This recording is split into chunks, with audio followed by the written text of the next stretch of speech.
सतनाम श्री वाहिगुरु साहिब जीओ। सो दर केहा सो कर केहा, जित वह सर्व संभाले। वाजे नाद अनेक असंख्या, केते वावण हारे। सो दर केहा सो कर केहा।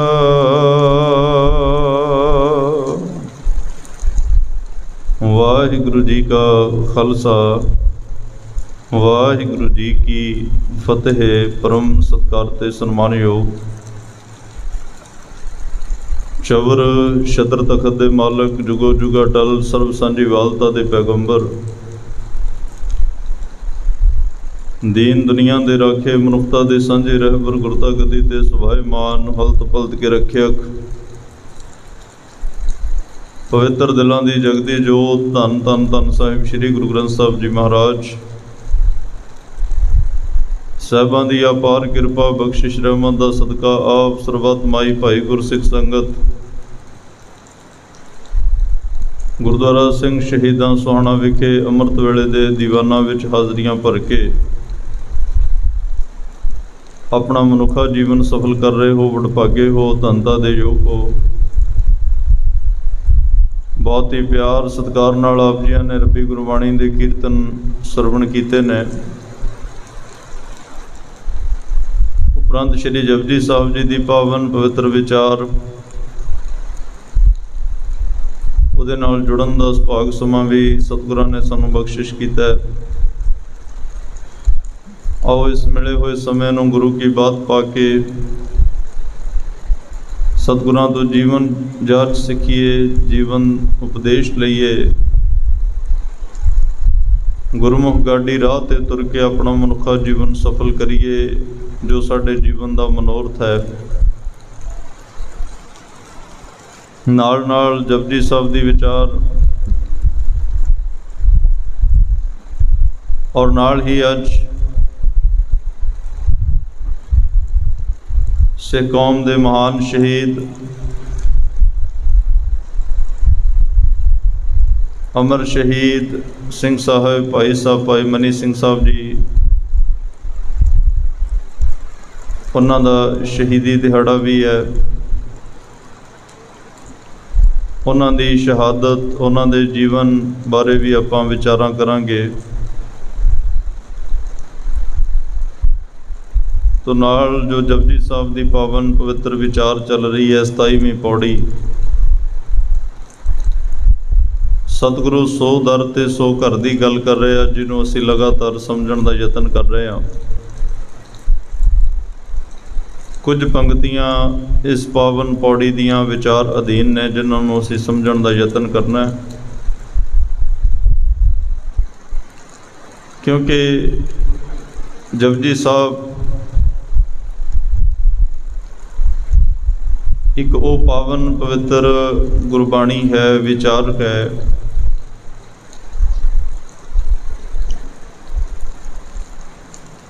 जिहदे अर्थबोध बहुत वड्डी गिणती च हो चुके आ। 940 के करीब, किसी ने 500, किसी ने 350 के करीब गिणती की है कि इन्ने टीके हो चुके हैं जपजी साहब दे। किन्ने ही कथाकार जपजी साहब की पावन पवित्र बाणी की विचार कर रहे ने, कर चुके ने, कर रहे ने, करते रहणगे। सब तो वध जपजी साहब की पावन बाणी है जिहड़ी पढ़ी जाती है। होर धर्मां दे लोग भी जपजी साहब का पाठ करते हैं। कई ईसाई, क्रिश्चन, जापानी, चाइनीज़ लोग वो भी जपजी साहब का पाठ करते हैं। कई तिब्बती लोग जपजी साहब का पाठ करते हैं, क्योंकि उपदेश चौं वर्णा को साझा। ਇੰਨੇ ਅਰਥ ਬੋਧ ਹੋਣ ਤੋਂ ਬਾਅਦ, ਇੰਨੀ ਵਿਆਖਿਆ ਹੋਣ ਤੋਂ ਬਾਅਦ ਵੀ ਚੰਦ ਕੁ ਲੋਕਾਂ ਨੂੰ ਇਸ ਪਾਵਨ ਬਾਣੀ ਦੀ, ਇਸ ਪਾਵਨ ਵਿਚਾਰ ਦੀ ਸਮਝ ਆਈ ਹੈ।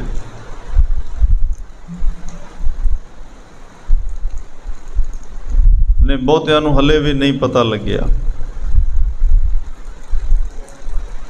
ਤੋ ਸਤਿਗੁਰੂ ਕਿਰਪਾ ਕਰਨ ਸਾਡੇ ਮਨਾਂ ਦੇ ਅੰਦਰ ਇਸ ਪਾਵਨ ਬਾਣੀ ਦਾ ਸਿਧਾਂਤ ਵਸ ਜਾਏ, ਤਾਂ ਕਿ ਇਸ ਪਾਵਨ ਬਾਣੀ ਨੂੰ ਵਾਰ-ਵਾਰ ਪੜ੍ਹਨ ਲਈ ਔਰ ਹੋਰ ਪੜ੍ਹਨ ਵਾਸਤੇ ਮਨ ਵਿੱਚ ਉਤਸ਼ਾਹ ਪੈਦਾ ਹੋਵੇ, ਔਰ ਸਾਡੇ ਜੀਵਨ ਦੇ ਵਿੱਚੋਂ ਭਰਮ ਭੁਲੇਖੇ ਆ ਜਿਹੜੇ ਉਹ ਖਤਮ ਹੋ ਜਾਣ। ਇਸ ਲਈ ਇਸ ਪਾਵਨ ਬਾਣੀ ਦੀ ਵਿਚਾਰ ਨਾਲ ਅਸੀਂ ਜੁੜਨਾ ਹੈ। ਖੈਰ ਅੱਜ ਸਿਰਫ ਅਖਰੀ ਅਰਥ ਬੋਧ ਹੀ ਕਰ ਸਕਾਂਗੇ, ਕਿਉਂਕਿ ਨਾਲ ਸ਼ਹਾਦਤ ਨੂੰ ਵੀ ਵੇਖਣਾ ਹੈ।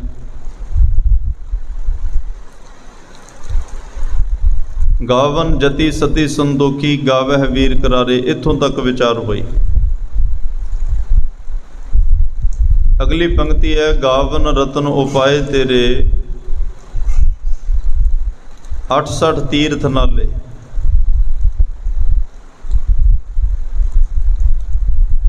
ਅਕਾਲ ਪੁਰਖ ਵਾਹਿਗੁਰੂ ਪਰਮਾਤਮਾ ਰਤਨ ਵੀ ਤੇਰੇ ਪੈਦਾ ਕੀਤੇ ਨੇ, 8 ਤੇ 60 68 ਬਣਦੇ ਆ। 68 ਤੀਰਥ ਜਿਹੜੇ ਆ ਇਹ ਵੀ ਤੇਰੇ ਪੈਦਾ ਕੀਤੇ ਆ।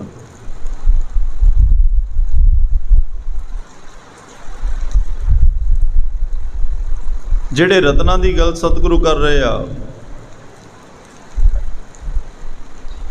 ਵੈਸੇ ਇਹ ਕੀਮਤੀ ਚੀਜ਼ਾਂ ਵਾਸਤੇ ਸੰਕੇਤਕ ਸ਼ਬਦ ਆ ਜਾਂਦੇ ਆ। ਜਿਵੇਂ ਮਹਾਰਾਜ ਨੇ ਕਿਹਾ, ਮੱਤ ਵਿੱਚ ਰਤਨ ਜਵਾਹਰ ਮਾਣਿਕ। ਹੁਣ ਦੁਨੀਆ ਵਰਗੇ ਰਤਨ ਮੱਤ ਵਿੱਚ ਨਹੀਂ, ਜਿਹੜੇ ਬਾਹਰ ਅਸੀਂ ਰਤਨ ਵੇਖਦੇ ਆ ਇਹੋ ਜਿਹੇ ਨਹੀਂ।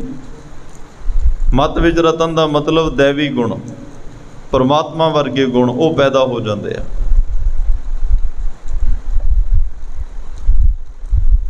ਅੱਜ ਤੱਕ ਤੁਸੀਂ ਸਮੁੰਦਰਾਂ ਦੇ ਵਿੱਚੋਂ ਲੋਕ ਰਤਨ ਕੱਢ ਕੇ ਲੈ ਕੇ ਆ ਰਹੇ ਨੇ, ਇਹ ਗੱਲ ਵੇਖੀ ਹੋਏਗੀ, ਸੁਣੀ ਹੋਏਗੀ, ਪਰ ਕਦੇ ਇਹ ਨਹੀਂ ਵੇਖਿਆ ਹੋਏਗਾ ਕਿ ਕੋਈ ਬੰਦਾ ਸਮੁੰਦਰ ਵਿੱਚ ਰਤਨ ਖਿਲਾਰ ਕੇ ਆਇਆ ਹੋਵੇ, ਉੱਥੇ ਰਤਨ ਰੱਖ ਕੇ ਆਇਆ ਹੋਵੇ, ਸਿੱਟ ਕੇ ਆਇਆ ਹੋਵੇ। ਜਿਹੜਾ ਵੀ ਜਾਂਦਾ ਉੱਥੋਂ ਰਤਨ ਲੈਣ ਵਾਸਤੇ ਜਾਂਦਾ ਹੈ, ਕਿਉਂਕਿ ਸਮੁੰਦਰ ਆਪ ਰਤਨਾਂ ਦੀ ਖਾਣ ਹੈ। ਸਾਡੇ ਰਤਨਾਂ ਦੀ ਲੋੜ ਹੀ ਨਹੀਂ ਉਹਨੂੰ। ਤੇ ਉਹ ਜਿੰਨੇ ਵੀ ਰਤਨ ਨੇ,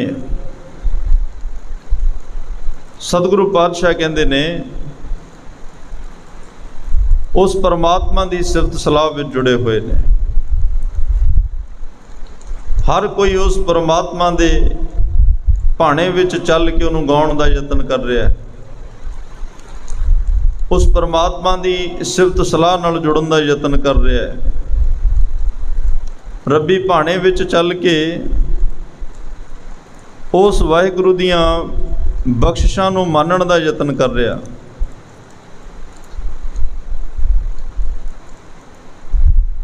ਸਤਿਗੁਰੂ ਪਾਤਸ਼ਾਹ ਦੀਆਂ ਮਹਾਨ ਬਖਸ਼ਿਸ਼ਾਂ ਦੇ ਨਾਲ ਨਾਲ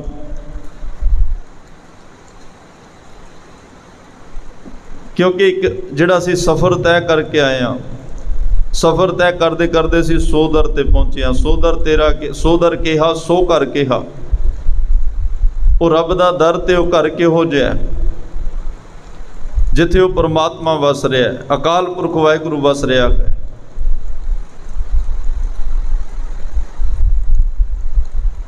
ਤੇ ਉਹਦੀਆਂ ਸਿਫਤਾਂ ਇੱਕ ਉਹ ਲੋਕ ਨੇ ਜਿਹੜੇ ਅਸੀਂ ਵੇਖੇ ਨਹੀਂ,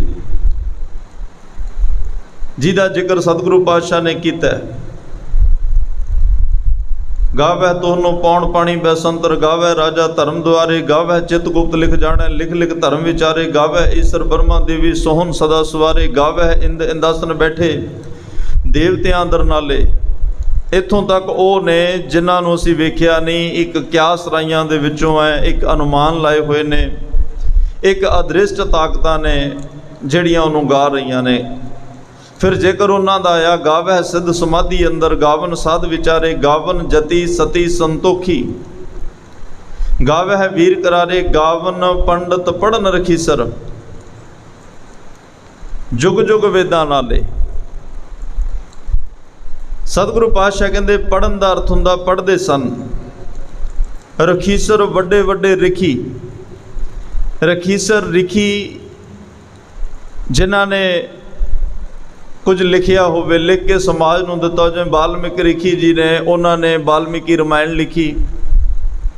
इदां दे वड्डे वड्डे रखीसर रिखी लोग, जुग जुग का मतलब हरेक जुग विच, वेदां नाले, वेदां सणे, वेदां का मतलब वेद का अर्थ वैसे जो बाणी च वेद शब्द आउंदा ज्ञान अर्थ बन जाते हैं।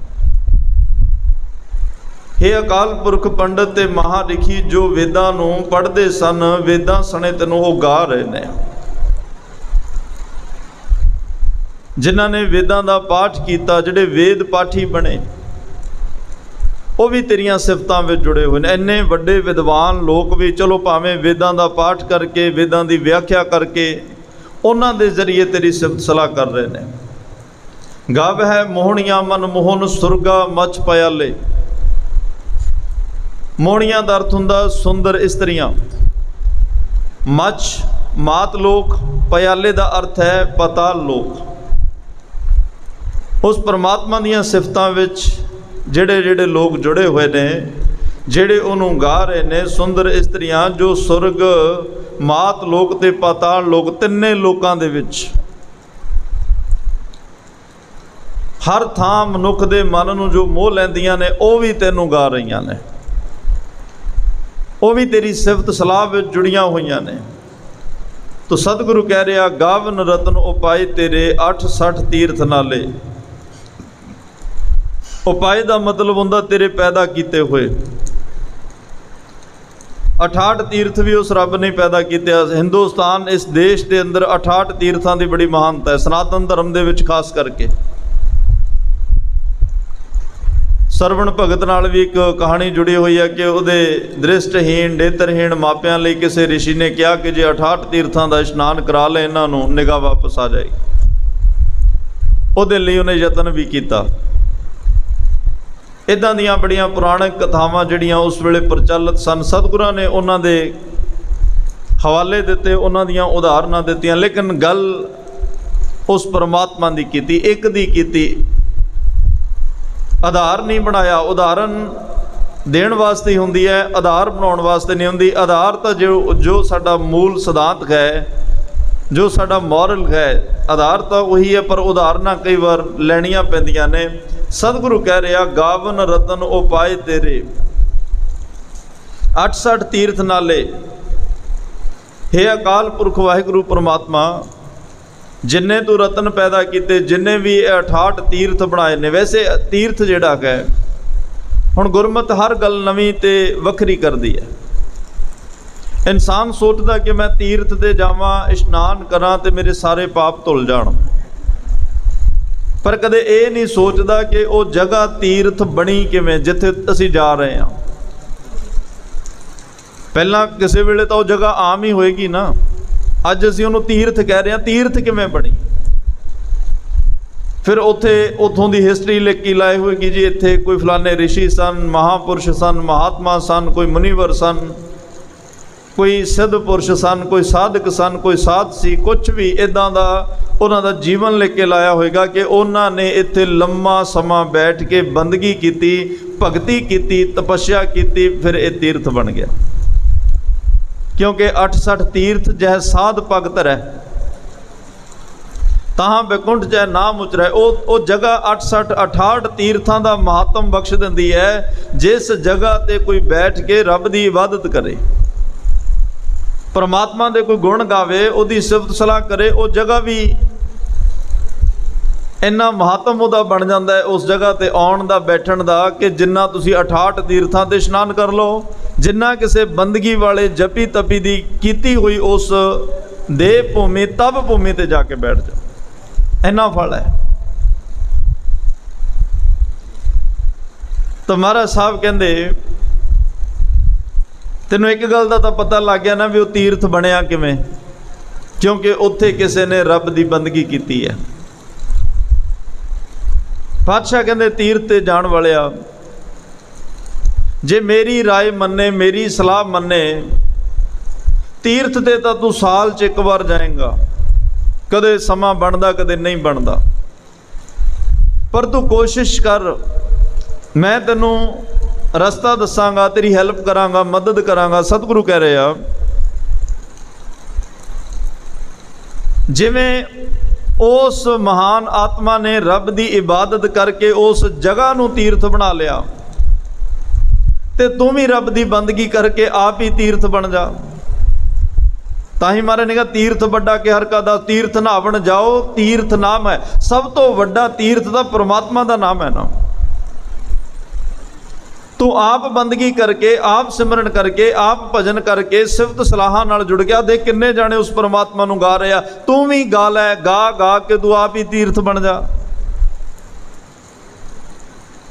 ਉਹਨਾਂ ਨੇ ਵੀ ਰੱਬ ਦੀ ਬੰਦਗੀ ਕੀਤੀ, ਤੂੰ ਵੀ ਕਰ ਲੈ।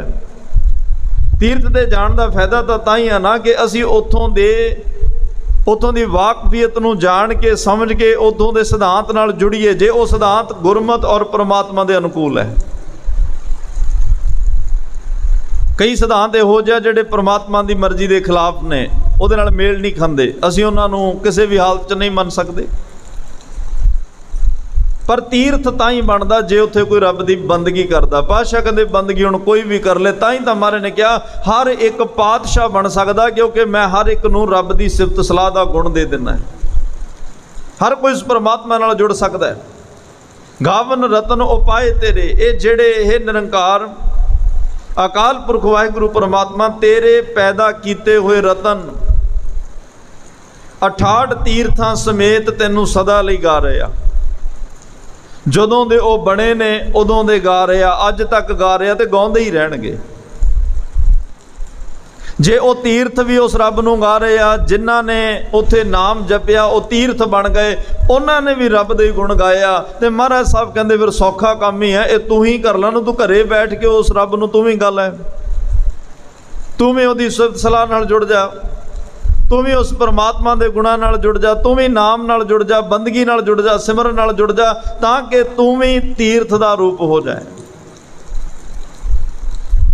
ਕਿਉਂਕਿ ਸਾਰੇ ਉਹਨੂੰ ਗਾ ਰਹੇ ਨੇ। ਗਾਵਨ ਰਤਨੋ ਪਾਏ ਤੇਰੇ 68 ਤੀਰਥ ਨਾਲੇ, ਗਾਵ ਹੈ ਜੋਧ ਮਹਾਬਲ ਸੂਰਾ, ਗਾਵ ਹੈ ਖਾਣੀ ਚਾਰੇ। ਸਤਿਗੁਰੂ ਪਾਤਸ਼ਾਹ ਕਹਿੰਦੇ ਨੇ ਜਿਹੜੇ ਮਹਾਬਲੀ ਯੋਧੇ ਸੂਰਮੇ ਨੇ, ਇਹ ਨਹੀਂ ਹੈ ਕਿ ਕਮਜ਼ੋਰ ਬੰਦਾ ਹੀ ਰੱਬ ਨੂੰ ਗਾਉਂਦਾ, ਵੀ ਜਦੋਂ ਉਹਨੂੰ ਲੋੜ ਹੈ ਉਦੋਂ ਨੇ ਰੱਬ ਨੂੰ ਯਾਦ ਕਰ ਲਿਆ। ਇੱਥੇ ਵੱਡੇ ਵੱਡੇ ਮਹਾਬਲੀ ਮਹਾਰਥੀ ਸੂਰਮੇ ਜਿਹੜੇ ਆ, ਉਹ ਵੀ ਪਰਮਾਤਮਾ ਦਾ ਓਟਾ ਆਸਰਾ ਲੈਂਦੇ ਆ, ਉਹ ਵੀ ਉਹਨੂੰ ਗਾ ਰਹੇ ਆ, ਉਹ ਵੀ ਉਹਦਾ ਧਿਆਨ ਧਰ ਰਹੇ ਆ, ਉਸ ਪਰਮਾਤਮਾ ਦੀ ਸਿਫਤ ਸਲਾਹ ਨਾਲ ਜੁੜੇ ਹੋਏ ਨੇ। ਗਾਵ ਹੈ ਜੋਧ ਮਹਾਬਲ ਸੂਰਾ, ਮਹਾਬਲੀ ਯੋਧੇ ਸੂਰਮੇ, ਗਾਵ ਹੈ ਖਾਣੀ ਚਾਰੇ। ਜਦੋਂ ਸ੍ਰਿਸ਼ਟੀ ਦੀ ਉਤਪਤੀ ਦੀ ਗੱਲ ਚੱਲਦੀ ਆ ਤਾਂ 4 ਖਾਣੀਆਂ ਦਾ ਜ਼ਿਕਰ ਬੜਿਆਂ ਨੇ ਕੀਤਾ, ਅੰਡਜ ਜੇਰਜ ਉਤਪੁਜ ਸੇਤਜ, ਕਿ ਅੰਡਿਆਂ ਤੋਂ ਉਤਪਤੀ ਹੁੰਦੀ ਹੈ। ਜੇਰਜ ਜੇਰ ਤੋਂ, ਜਿਵੇਂ ਮਨੁੱਖਾ ਸਰੀਰ, ਪਸ਼ੂ, ਇਹ ਵੀ ਸਾਰੇ ਜੇਰ ਦੇ ਵਿੱਚੋਂ ਪੈਦਾ ਹੁੰਦੇ ਨੇ। ਉਤਪੁਜ ਆਪਣੇ ਆਪ ਜ਼ਮੀਨ ਵਿੱਚੋਂ ਪੈਦਾ ਹੋਣਾ। ਸੇਤਜ ਮੁੜਕਾ ਪਸੀਨਾ ਜਿਹਨੂੰ ਕਹਿੰਦੇ, ਇਹਦੇ ਵਿੱਚੋਂ ਵੀ ਬੜੇ ਜਰਾਸੀਮ, ਬੜੇ ਕੀਟਾਣੂ ਜਿਹੜੇ ਆ ਉਹ ਜਨਮ ਲੈ ਲੈਂਦੇ ਆ। ਪਰ ਗੁਰਮਤ ਜਦੋਂ ਰੱਬ ਦੀ ਗੱਲ ਚੱਲਦੀ ਹੈ ਨਾ, ਧੰਨ ਗੁਰੂ ਗ੍ਰੰਥ ਸਾਹਿਬ ਪਾਤਸ਼ਾਹ ਗੁਰੂ ਨਾਨਕ ਸਾਹਿਬ ਪਰਮਾਤਮਾ ਦੀ ਕਿਸੇ ਗੱਲ ਨੂੰ ਕਿਸੇ ਸੀਮਾ ਵਿੱਚ ਨਹੀਂ ਲੈ ਕੇ ਆਉਂਦੇ। ਕੁਦਰਤ ਦੀ ਗੱਲ ਚੱਲੀ, ਉਹਨਾਂ ਨੇ ਅੱਗੇ ਅਸੰਖ ਲਿਖ ਦਿੱਤਾ। ਸੰਖ ਦਾ ਗਿਣਤੀ ਹੁੰਦਾ, ਆੜਾ ਅੱਗੇ ਲਾ ਕੇ ਕਹਿ ਦਿੱਤਾ ਗਿਣਤੀ ਤੋਂ ਬਾਹਰ ਦੀ ਗੱਲ ਹੈ। ਜਦੋਂ ਵੀ ਕੋਈ ਇਦਾਂ ਦੀ ਗੱਲ ਆਉਂਦੀ ਆ ਤਾਂ ਸਤਿਗੁਰੂ ਸੀਮਾ ਤੋਂ ਬਾਹਰ ਦੀ ਗੱਲ ਕਰਦੇ ਆ, ਕਿ ਜੇ ਸੀਮਾ ਵਿੱਚ ਗੱਲ ਆ ਗਈ ਫਿਰ ਉਹ ਰੱਬ ਨਹੀਂ ਹੋਏਗਾ, ਉਹ ਤਾਂ ਕੋਈ ਗੱਲ ਹੋਰ ਹੋ ਜਾਏਗੀ, ਕਿਸੇ ਪਾਸੇ ਹੋਰ ਚਲੀ ਜਾਏਗੀ। ਪਰਮਾਤਮਾ ਸੀਮਾ ਵਿੱਚ ਨਹੀਂ, ਪਰਮਾਤਮਾ ਦੀ ਕੁਦਰਤ ਵੀ ਸੀਮਾ ਵਿੱਚ ਨਹੀਂ ਹੈ। ਤੇ ਆਮ ਤੌਰ ਤੇ ਵਿਆਖਿਆ ਵਿੱਚ ਬੜੇ ਲੋਕਾਂ ਨੇ 4 ਖਾਣੀਆਂ ਦਾ ਜ਼ਿਕਰ ਬੜੀ ਵਾਰ ਕੀਤਾ, ਕਰਦੇ ਨੇ ਤੇ ਕਰਦੇ ਆ ਰਹੇ ਨੇ। ਪਰ ਸਤਿਗੁਰੂ ਪਾਤਸ਼ਾਹ ਕਹਿੰਦੇ ਨਹੀਂ, ਕੇਤੀਆਂ ਖਾਣੀ, ਕੇਤੀਆਂ ਬਾਣੀ। ਖਾਣੀਆਂ ਵੀ ਅਣਗਿਣਤ ਨੇ, ਬਾਣੀਆਂ ਵੀ ਅਣਗਿਣਤ ਨੇ। ਜੇ 4 ਦੀ ਗੱਲ ਹੋਏਗੀ ਤਾਂ ਫਿਰ 4 ਖਾਣੀਆਂ ਤਾਂ ਸੀਮਾ ਵਿੱਚ ਗੱਲ ਹੋ ਗਈ। ਫਿਰ ਅਸੰਖ ਸ਼ਬਦ ਵੀ ਨਹੀਂ ਢੁਕੇਗਾ, ਫਿਰ ਉੱਥੇ ਵੀ ਗਿਣਤੀ ਦੇਣੀ ਪਏਗੀ। ਕੇਤੀਆਂ ਖਾਣੀ ਕੇਤੀਆਂ ਬਾਣੀ। ਸਤਿਗੁਰੂ ਪਾਤਸ਼ਾਹ ਕਹਿੰਦੇ ਅਣਗਿਣਤ ਖਾਣੀਆਂ ਅਣਗਿਣਤ ਬਾਣੀਆਂ, ਹਰ ਇੱਕ ਗੱਲ ਸੀਮਾ ਤੋਂ ਪਰੇ ਹੈ। ਪ੍ਰਮਾਤਮਾ ਐਡਾ ਵਿਸ਼ਾਲ ਹੈ, ਸਾਡੀ ਗਿਣਤੀ ਵਿੱਚ ਤਾਂ ਆ ਹੀ ਨਹੀਂ ਨਾ ਸਕਦਾ। ਇੰਨੀਆਂ ਖਾਣੀਆਂ ਦੇ ਵਿੱਚੋਂ ਪੈਦਾ ਹੋਈ ਸ੍ਰਿਸ਼ਟੀ, ਜੀਵ ਜੰਤ ਪਸ਼ੂ ਪੰਛੀ ਜੋ ਵੀ ਹੈ ਰੱਬ ਨੇ ਸਾਜਿਆ, ਸਾਰੇ ਉਹਨੂੰ ਗਾ ਰਹੇ ਆ। ਗਾਵੇ ਖਾਣੀ ਚਾਰੇ, ਹਾਂਜੀ ਪਤਾ ਜੀ, ਸਾਰੇ ਹੀ ਉਹਨੂੰ ਪ੍ਰਮਾਤਮਾ ਨੂੰ ਗਾ ਰਹੇ ਆ, ਉਹਦੀਆਂ ਸਿਫਤ ਸਲਾਹਾਂ ਨਾਲ ਜੁੜੇ ਹੋਏ ਆ। ਗਾਵਹਿ ਖੰਡ ਮੰਡਲ ਵਰ ਭੰਡਾ, ਕਰ ਕਰ ਰੱਖੇ ਤਾਰੇ। ਖੰਡ ਦਾ ਅਰਥ ਹੁੰਦਾ ਟੁਕੜਾ, ਇੱਕ ਟੁਕੜਾ। ਖੰਡ ਖੰਡ ਕਰ ਭੋਜਨ ਕੀਨੋ, ਕਿਸੇ ਚੀਜ਼ ਦੇ ਟੁਕੜੇ। ਜਿਵੇਂ ਇੱਕ ਤਾਰੇ ਦੀ ਗੱਲ ਹੋਵੇ ਤਾਂ ਇੱਕ ਖੰਡ ਹੈ, ਇੱਕ ਟੁਕੜਾ ਹੈ ਉਹ। ਮੰਡਲ ਜਿਹੜਾ ਹੁੰਦਾ ਕੁਝ ਟੁਕੜਿਆਂ ਦਾ ਸੰਗ੍ਰਹਿ। ਤਾਰਾ ਇੱਕ ਹੋਵੇ ਤਾਂ ਇੱਕ ਤਾਰਾ ਕਹਿੰਦੇ ਆ, ਜਦੋਂ ਤਾਰਿਆਂ ਦਾ ਸਮੂਹ ਹੋਵੇ ਅਸੀਂ ਕਹਿੰਦੇ ਆ ਤਾਰ ਕਾ ਮੰਡਲ। ਉਹ ਤਾਰਿਆਂ ਦਾ ਮੰਡਲ ਬਣ ਜਾਂਦਾ, ਸੰਗ੍ਰਹਿ ਬਣ ਜਾਂਦਾ ਹੈ। ਤੇ ਵਰਭੰਡਾ ਦਾ ਅਰਥ ਹੁੰਦਾ ਪੂਰੀ ਸ੍ਰਿਸ਼ਟੀ, ਪੂਰਾ ਬ੍ਰਹਿਮੰਡ।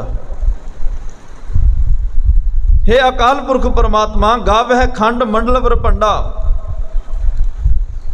ਭਾਵੇਂ ਇੱਕ, ਚਲੋ ਜੇ ਇੱਕ ਮੰਡਲ ਦੀ ਗੱਲ ਕਰੀਏ ਜਿਹਦੇ ਵਿੱਚ ਇੱਕ ਸੂਰਜ, ਇੱਕ ਧਰਤੀ, ਇੱਕ ਚੰਦਰਮਾ ਤੇ ਉਹ ਉਹਨੇ ਕ ਤਾਰੇ ਨੇ, ਸਾਰਾ ਕੁਝ, ਇਹ ਇੱਕ ਮੰਡਲ ਦੀ ਗੱਲ ਹੋ ਗਈ।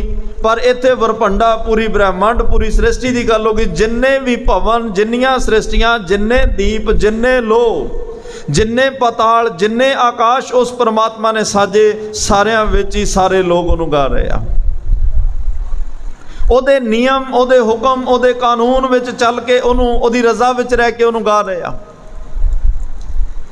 ਕਰ ਕਰ ਰੱਖੇ ਧਾਰੇ, ਜੋ ਤੂੰ ਪੈਦਾ ਕਰਕੇ ਟਿਕਾ ਕੇ ਰੱਖੇ ਹਨ ਪ੍ਰਮਾਤਮਾ, ਇਹ ਸਾਰੇ ਤੇਰੀਆਂ ਸਿਫਤਾਂ ਵਿੱਚ ਜੁੜੇ ਹੋਏ ਨੇ, ਸਾਰੇ ਹੀ ਤੈਨੂੰ ਗਾ ਰਹੇ ਨੇ।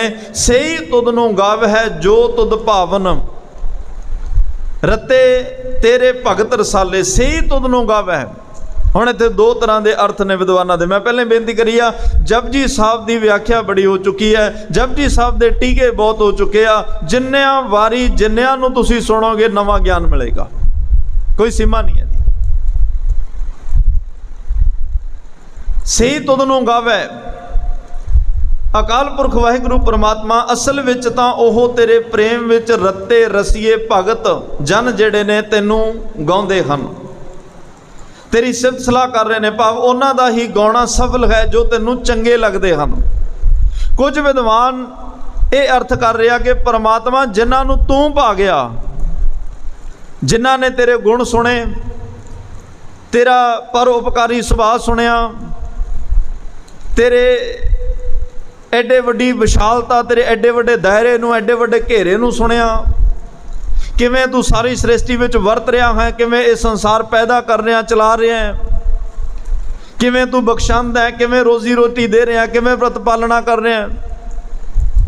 ਜਿਨ੍ਹਾਂ ਨੂੰ ਇਹ ਗੱਲਾਂ ਸਮਝ ਆਈਆਂ ਸੁਣ ਸੁਣ ਕੇ, ਸੁਣ ਸੁਣ ਨਾਮ ਤੁਮਾਰਾ ਪ੍ਰੀਤਮ, ਤੇਰੀਆਂ ਸਿਫਤਾਂ, ਤੇਰੀਆਂ ਗੱਲਾਂ ਸੁਣ ਸੁਣ ਕੇ ਜਿਨ੍ਹਾਂ ਨੂੰ ਤੂੰ ਪਾ ਗਿਆ, ਮਨ ਨੂੰ ਚੰਗਾ ਲੱਗਿਆ ਵੀ ਰੱਬ ਇੰਨਾ ਚੰਗਾ ਹੈ, ਪਰਮਾਤਮਾ ਇੰਨਾ ਚੰਗਾ ਹੈ, ਪਰਮਾਤਮਾ ਐਡਾ ਪਰਉਪਕਾਰੀ ਹੈ, ਉਹ ਤੈਨੂੰ ਗਾਉਣ ਲੱਗ ਪਏ। ਇੱਕ ਉਹ ਗਾ ਰਹੇ ਆ ਜਿਹੜੇ ਤੈਨੂੰ ਪਾ ਗਏ, ਇੱਕ ਉਹ ਗਾ ਰਿਹਾ ਜਿਨ੍ਹਾਂ ਨੂੰ ਤੂੰ ਪਾ ਗਿਆ। ਰਤੇ ਤੇਰੇ ਭਗਤ ਰਸਾਲੇ। ਰਤੇ ਦਾ ਮਤਲਬ ਰਤਿਆ ਹੋਇਆ,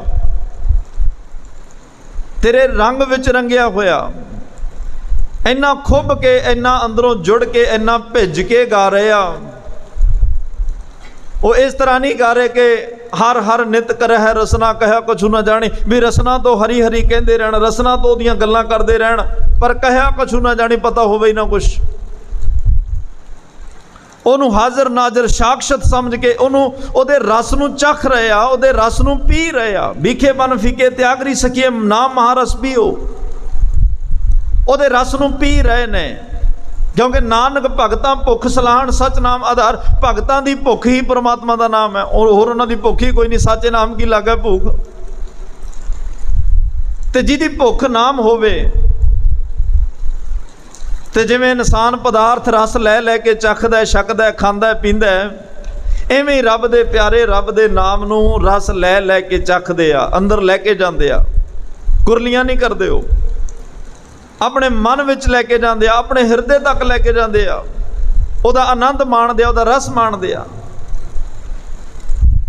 ਤਾਂ ਸਤਿਗੁਰੂ ਪਾਤਸ਼ਾਹ ਕਹਿੰਦੇ ਭਗਤ ਜਨ, ਰੱਬ ਦੇ ਪਿਆਰੇ ਜਨ ਉਸ ਪਰਮਾਤਮਾ ਦੀ ਸਿਫਤ ਸਲਾਹ ਵਿੱਚ ਜੁੜਿਆ, ਉਹਨੂੰ ਗਾ ਰਹੇ ਨੇ। ਹੋਰ ਕੀਤੇ ਗਾਵਨ, ਗੁਰੂ ਨਾਨਕ ਸਾਹਿਬ ਦਾ ਉਚਾਰਨ ਕੀਤਾ ਹੋਇਆ ਜਪਜੀ ਸਾਹਿਬ ਦਾ ਪਾਵਨ ਪਵਿੱਤਰ ਪਾਠ, ਜਪਜੀ ਸਾਹਿਬ ਦੀ ਪਾਵਨ ਬਾਣੀ ਗੁਰੂ ਨਾਨਕ ਸਾਹਿਬ ਦੀ ਮੁਬਾਰਕ ਰਸਨਾ ਤੋਂ ਉਚਾਰਨ ਕੀਤੀ ਹੋਈ ਹੈ। ਹੁਣ ਸਤਿਗੁਰੂ ਪਾਤਸ਼ਾਹ ਨੇ ਸਾਰੀਆਂ ਲਿਸਟਾਂ ਦਿੱਤੀਆਂ, ਪਿੱਛੇ ਸੁਣਿਆ ਈਸ਼ਰ ਬਰਮਾ ਇੰਦ ਦੀ ਗੱਲ ਵੀ ਹੋਈ।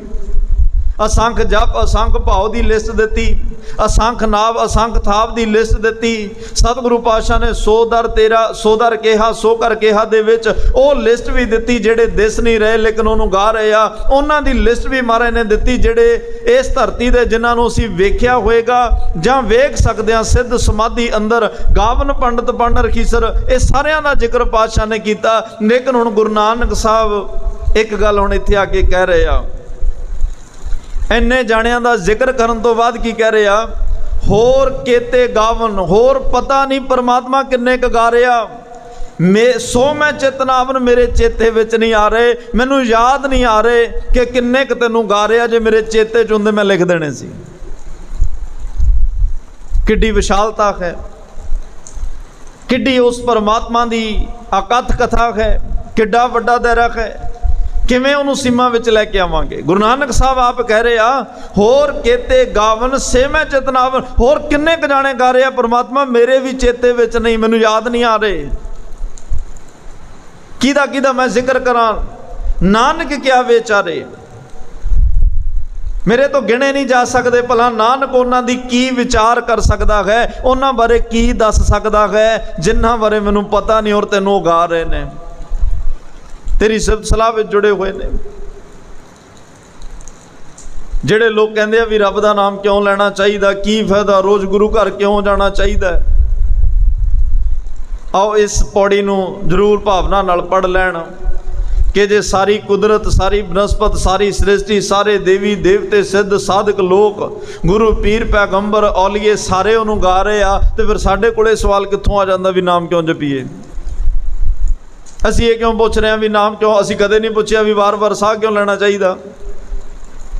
ਅਸੀਂ ਕਦੇ ਨਹੀਂ ਪੁੱਛਦੇ ਵਾਰ-ਵਾਰ ਰੋਟੀ ਕਿਉਂ ਖਾਣੀ ਚਾਹੀਦੀ ਹੈ। ਹਰ ਕੰਮ ਅਸੀਂ ਰੂਟੀਨ ਵਿੱਚ ਵਾਰ-ਵਾਰ ਕਰਦੇ ਹਾਂ, ਹਰ ਰੋਜ਼ ਕਰਦੇ ਹਾਂ। ਸਵੇਰੇ ਦੁਪਹਿਰੇ ਸ਼ਾਮ ਰੋਟੀ ਖਾਂਦੇ ਹਾਂ, ਹਰ ਰੋਜ਼ ਜਾਗਦੇ ਹਾਂ, ਹਰ ਰੋਜ਼ ਸੌਂਦੇ ਹਾਂ, ਹਰ ਰੋਜ਼ ਸਾਰੇ ਕੰਮ ਰੂਟੀਨ ਵਿੱਚ ਹੋ ਰਿਹਾ। ਲੇਕਿਨ ਪਰਮਾਤਮਾ ਦੇ ਨਾਮ ਤੇ ਸਵਾਲੀਆ ਨਿਸ਼ਾਨ ਵੀ ਇਹ ਵਾਰ-ਵਾਰ ਕਿਉਂ? ਇੱਕ ਵਾਰੀ ਗੁਰੂ ਘਰ ਜਾਇਓ, ਕਈ ਲੋਕ ਇਦਾਂ ਦੇ ਆ ਜਿਹੜੇ ਮਹੀਨੇ ਬਾਅਦ ਇੱਕ ਵਾਰੀ ਮੱਥਾ ਟੇਕਦੇ ਆ। ਉਹ ਕਹਿੰਦੇ ਹਰ ਰੋਜ਼ ਜਾਣ ਦਾ ਕੀ ਫਾਇਦਾ।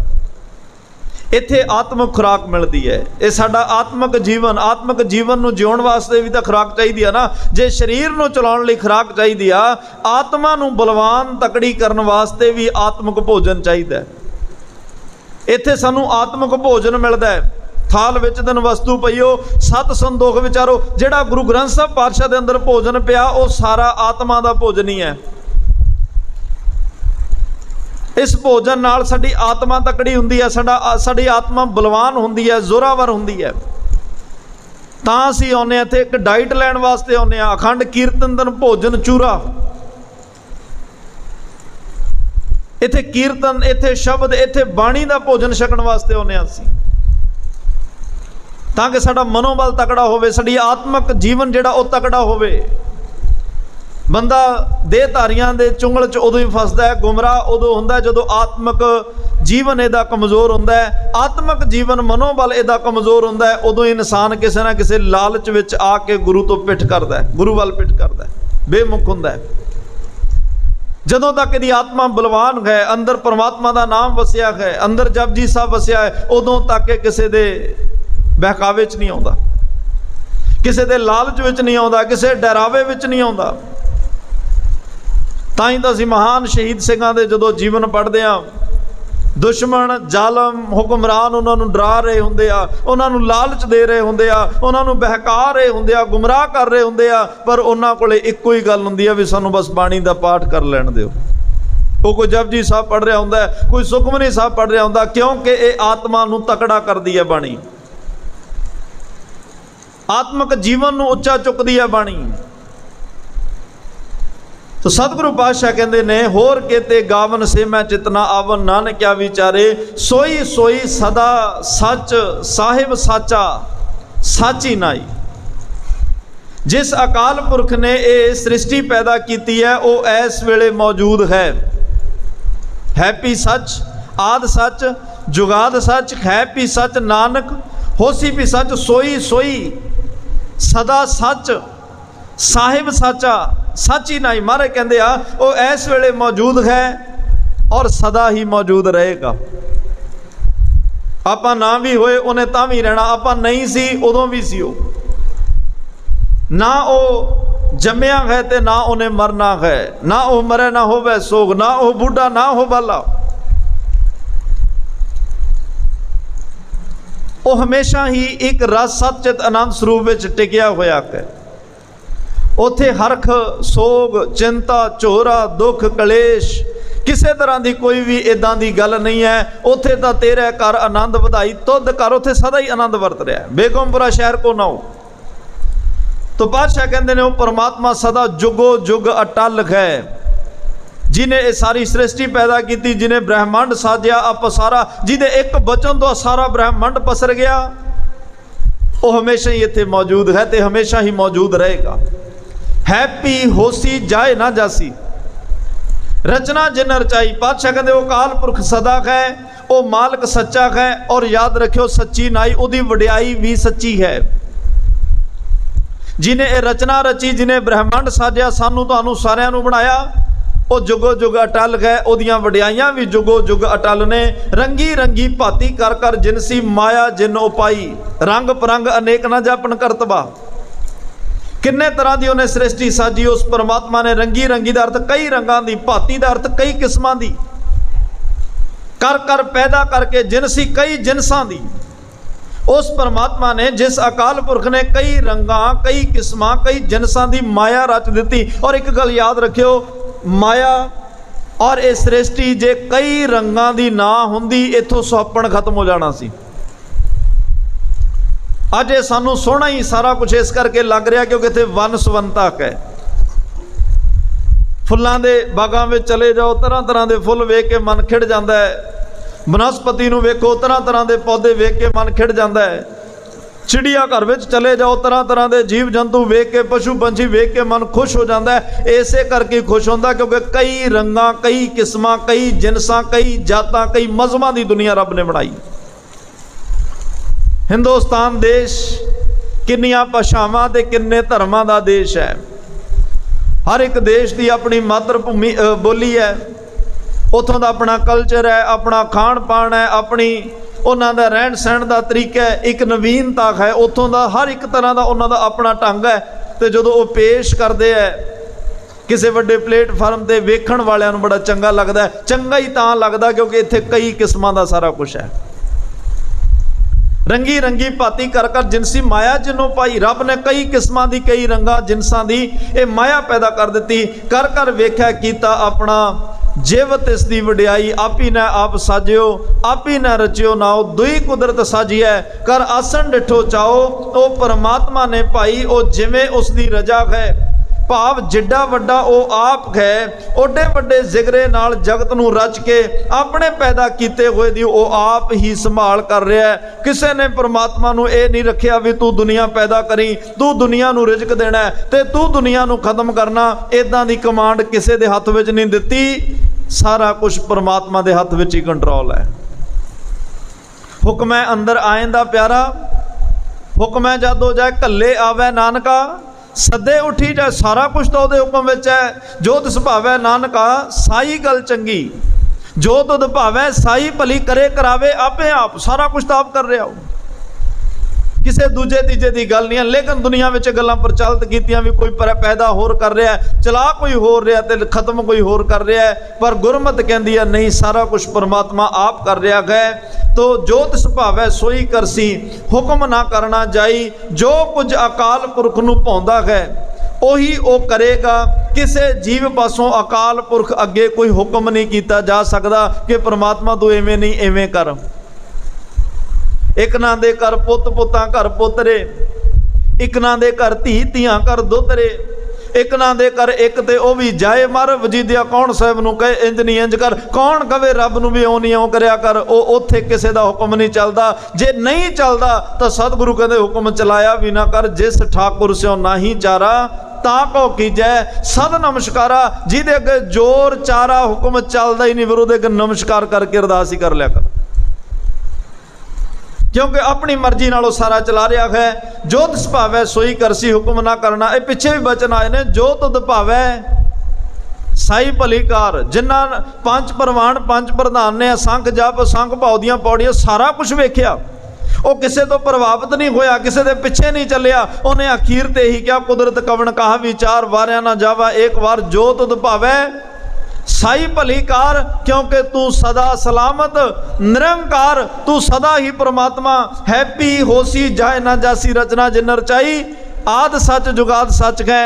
इसलिए मैं कोई तेरे अगे जोर अपनी मर्जी नहीं चला रहा। बस जिथे रखे जिमें रखे अपनी रजा ते भाणे विच रखी,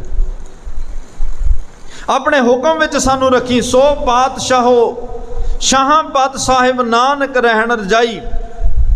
वो अकाल पुरख परमात्मा कहन लगे जिहड़ा है वो शाह पातशाह, शाहां दा पातशाह है, जिहदे तो वड्डा कोई पातशाह नहीं है, कोई हर समान नहीं राजा।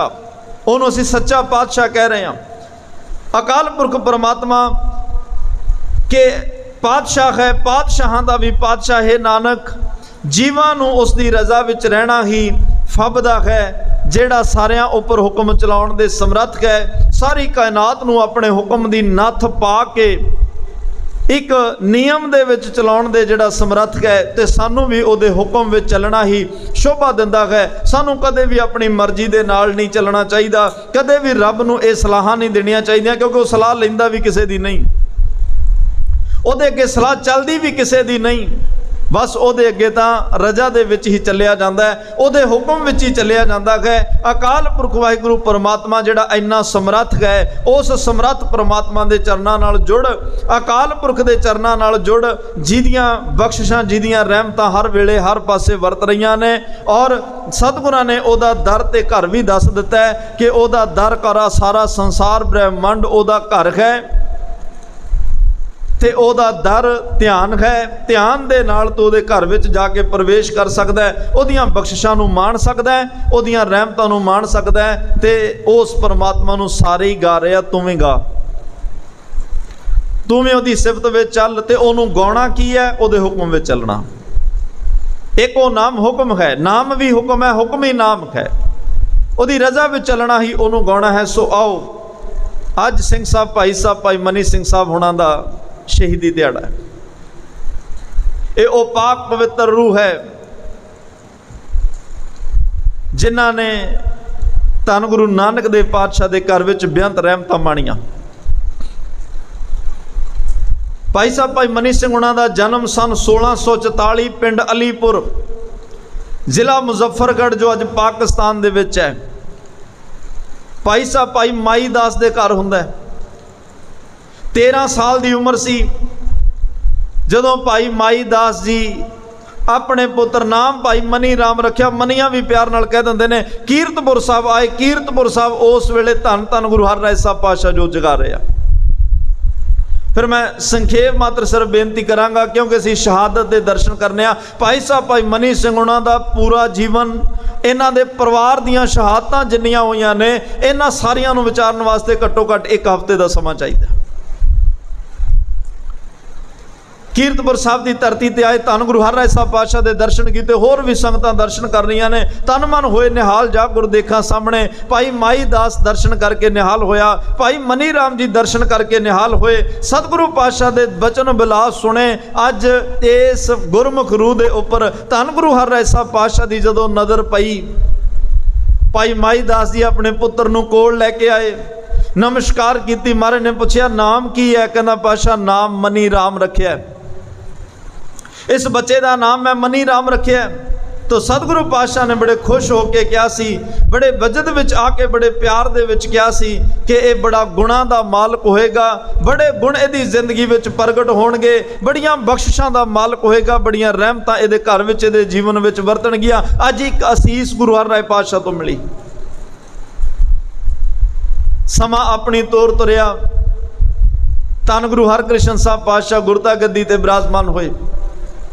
भाई साहब भाई मनी सिंह जी, चलो असीं हुण भाई मनी सिंह जी कह के चलांगे ताकि गल सौखे तरीके नाल कही जावे। गुरु हरकृष्ण साहब पातशाह दे चरनां विच भी बेअथाह सेवा कीती। दिल्ली गुरु हरकृष्ण साहब पातशाह दे नाल जांदे ने। समा अपनी तौर तुरदा गया। अज वक्त आया धन गुरु तेग बहादुर साहब पातशाह गुरता गद्दी ते विराजमान हो गए। पातशाह नाल बाबे बकाले भी जा रहे आ।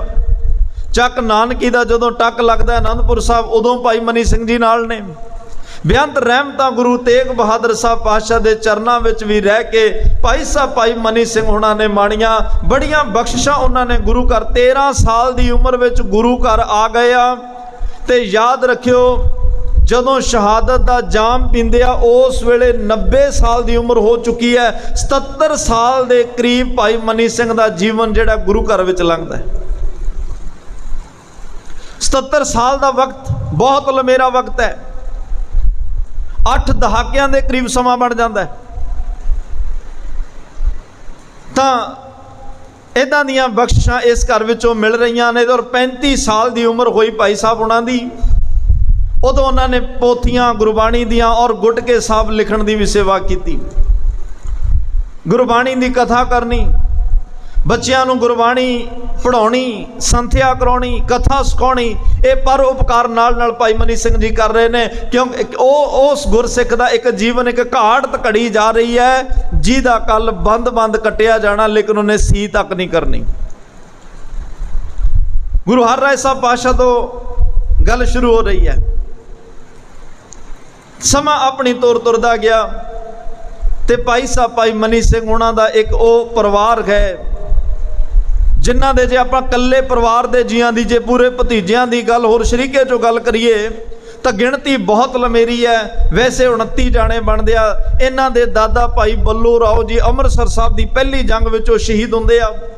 भाई मनी सिंह समेत 12 भरावां चों 11 आप शहीद ने, 7 पुत शहीद ने। सारियां दी गिणती 29 बन जाती है। 29 जाने तो अपने घर दे शहीद ने, बाकियां दी गिणती ला के 65-70 के करीब गल पहुँच जाती है। किसी ने 52, किसी ने 65, किसी ने 64 लिखे आ। कहने तो भाव एडा वो खानदान है जिन्हां ने बहुत वड्डी कीमत सिक्खी वास्ते दे के सिक्खी नूं धारण कीता है और दुनिया नूं दसिया कि सिक्खी इन्नी प्यारी है। इहो जे जीवन लखां ही सानूं मिल जाण, लखां जीवन इस सिक्खी लई वार देंगे।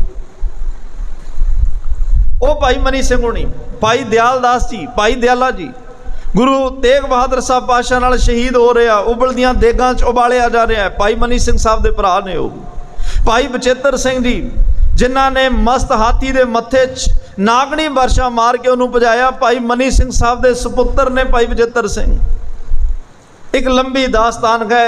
तो भाई मनी सिंह साहब समा चलता गया। गुरु गोबिंद सिंह साहब पातशाह का वक्त आता है। आनंदपुर साहब की धरती ते बेशुमार बेअथा वो सेवा करते हैं, सेवा निभा रहे हैं। कदे गुरु हरराय साहब के चरणों च सेवा, कदे गुरु हरकृष्ण साहब के चरणों च सेवा, कदे वो कहते ने गुरु तेग बहादुर साहब, कदे गुरु गोबिंद सिंह साहब पातशाह के चरणों में सेवा करते आ।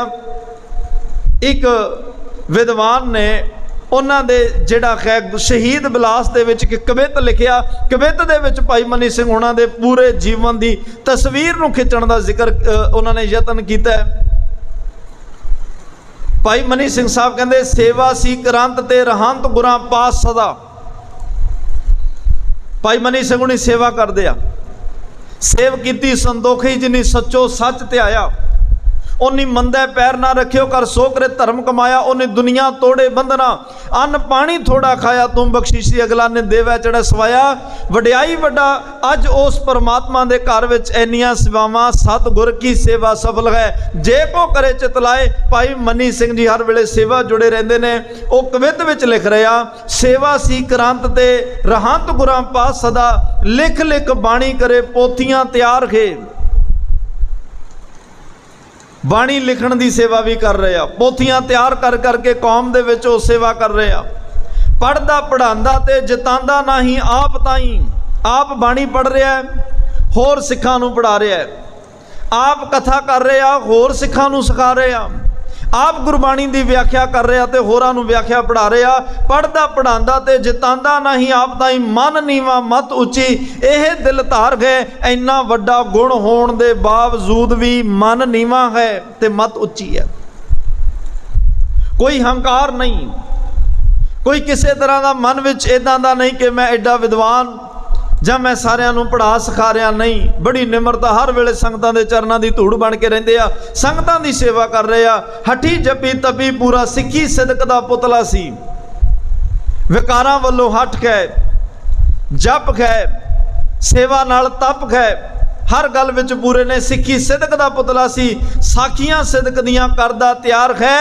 ਅੱਜ ਉਹਨਾਂ ਦੇ ਜੀਵਨ ਵਿੱਚ ਜਿਹੜੀ ਗਿਆਨ ਰਤਨਾਵਲੀ, ਉਹਨਾਂ ਦੀ ਜਨਮ ਸਾਖੀ ਪੜ੍ਹੋ, ਸਿੱਖਾਂ ਦੇ ਜਿਹੜੀਆਂ ਜੀਵਨ ਮਾਲਾ ਉਹਨਾਂ ਨੇ ਲਿਖੀਆਂ ਨੇ, ਰਤਨਾਵਲੀਆਂ ਲਿਖੀਆਂ ਨੇ, ਗਿਆਨ ਰਤਨਾਵਲੀਆਂ ਲਿਖੀਆਂ, ਬੜੀਆਂ ਬਾ ਕਮਾਲ ਲਿਖੀਆਂ। ਇੱਕ ਦੋ ਪੁਸਤਕਾਂ ਨੇ ਬੜੀਆਂ ਆਲਾ ਕਿਸਮ ਦੀਆਂ, ਭਾਈ ਸਾਹਿਬ ਭਾਈ ਮਨੀ ਸਿੰਘ ਉਹਨਾਂ ਨੇ ਜਿਹੜੀਆਂ ਲਿਖੀਆਂ ਨੇ।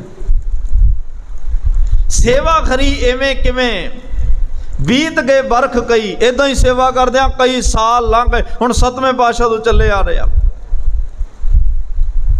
ਕਈ ਵਕਤ ਲੰਘ ਗਿਆ ਉਹਨਾਂ ਦਾ ਸੇਵਾ ਕਰਦਿਆਂ, ਕਈ ਸਾਲ ਲੰਘ ਗਏ। ਯੁੱਧ ਦੇ ਕਰਨ ਵਿੱਚ ਵੱਡਾ ਹੁਸ਼ਿਆਰ ਗਏ। ਜਦੋਂ ਜੰਗ ਯੁੱਧ ਦੀ ਗੱਲ ਹੁੰਦੀ ਹੈ, ਇਹ ਨਹੀਂ ਕਿ ਕਲਮ ਵਾਲਾ ਕਲਮ ਹੀ ਚਲਾਉਣ ਜਾਣਦਾ, ਉਹਨੂੰ ਤੇਗ ਨਹੀਂ ਚਲਾਉਣੀ ਆਉਂਦੀ। ਇੱਥੇ ਗੁਰੂ ਗੋਬਿੰਦ ਸਿੰਘ ਸਾਹਿਬ ਪਾਤਸ਼ਾਹ, ਕਿਉਂਕਿ ਦੁਨੀਆ ਦੇ ਵਿੱਚ ਤੁਸੀਂ ਵੇਖੋ, ਜਿਹਨੇ ਕਲਮ ਚਲਾਈ ਉਹਨੇ ਕਲਮ ਹੀ ਫੜ ਕੇ ਰੱਖੀ, ਉਹਨੇ ਕਦੇ ਤੇਗ ਨਹੀਂ ਚੁੱਕੀ।